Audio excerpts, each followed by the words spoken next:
오늘 본문의 말씀은 나시린의 서원에 관한 말씀입니다. 나시린은 히브리어 니자르에서 유래된 말로 구별되다는 뜻이 있습니다. 즉, 나시린이란 구별된 사람이라는 뜻입니다. 2절 말씀입니다. 이스라엘 자손에게 전하여 그들에게 이르라. 남자나 여자가 특별한 서원, 곧 나시린의 서원을 하고 자기 몸을 구별하여 여호와께 드리려고 하면, 나시린의 서원은 남자나 여자 모두 가능했습니다. 그리고 특별한 나시린의 서원을 하면 하나님께 자신의 몸을 구별하여 드리며 헌신하게 됩니다.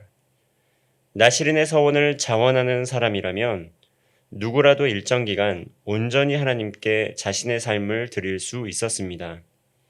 하나님께 은혜를 구하기 위해 나시린의 서원을 하는 경우도 있고, 온전한 헌신과 섬김의 의미로 서원하는 경우도 있었습니다.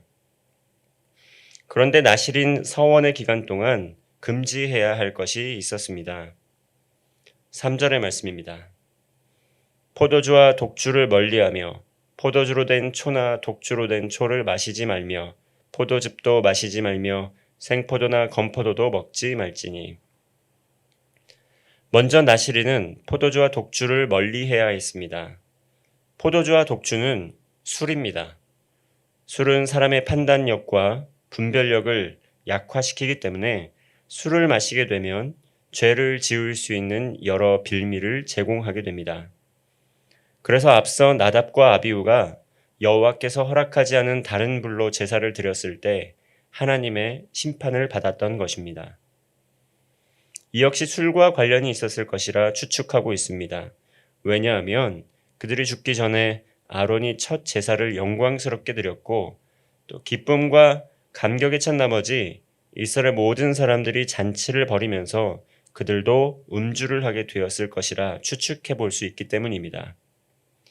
그들의 죽음 이후에 레위기 10장 9절에서는 회막에 들어갈 때 절대로 포도주나 독주를 마시지 말고 그렇게 할 때 그렇게 해야지 죽음을 면할 수 있다고 명령합니다.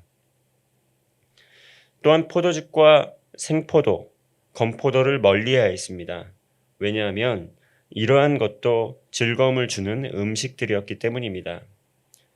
그래서 하나님께서는 나시린 서원의 기간 동안 하나님 한 분에게만 집중할 수 있도록 나시린 서원 기간 동안에 하나님 외에 기쁨을 주는 모든 것을 금지하신 것입니다. 이처럼 나시린의 서원은 매우 특별했습니다. 특정 기간 하나님 앞에 작정하고 구별된 삶을 살기로 결단한 이들이 하는 것이었습니다. 그러나 특별한 헌신이라고 해서 특별한 사람이나 특별한 계층에 국한된 것은 아니었습니다. 하나님께 쓰임받고자 하는 남자, 여자 모두 하나님 앞에 서원할 수 있었습니다. 하나님께 쓰임받고자 하는 헌신된 마음이 있다면 누구라도 가능했다는 것입니다. 그러나 남녀 또 누구나 하나님을 구별하여 만날 수 있다고 해서 아무렇게나 만나는 기간은 아니었습니다. 이 기간 동안 높은 수준의 거룩과 성결의 삶이 뒷받침되어야 했습니다. 5절과 6절 말씀입니다. 그 서원을 하고 구별하는 모든 날 동안은 삭도를 절대로 그의 머리에 대지 말 것이라.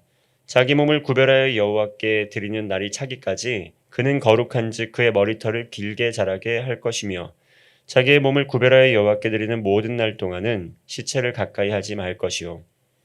이처럼 삭도를 머리에 대지 말고 나실인으로 서원한 기간 동안 시체도 가까이 하지 않도록 했습니다. 심지어 가장 가까운 부모나 형제 자매가 죽은 때에도 그래야 한다고 말씀합니다. 7절 말씀입니다. 그의 부모 형제 자매가 죽은 때라도 그로 말미암아 몸을 더럽히지 말 것이니 이는 자기의 몸을 구별하여 하나님께 드리는 표가 그의 머리에 있음이라. 율법에 따르면 시체를 가까이 하면 부정한 몸이 되고 맙니다.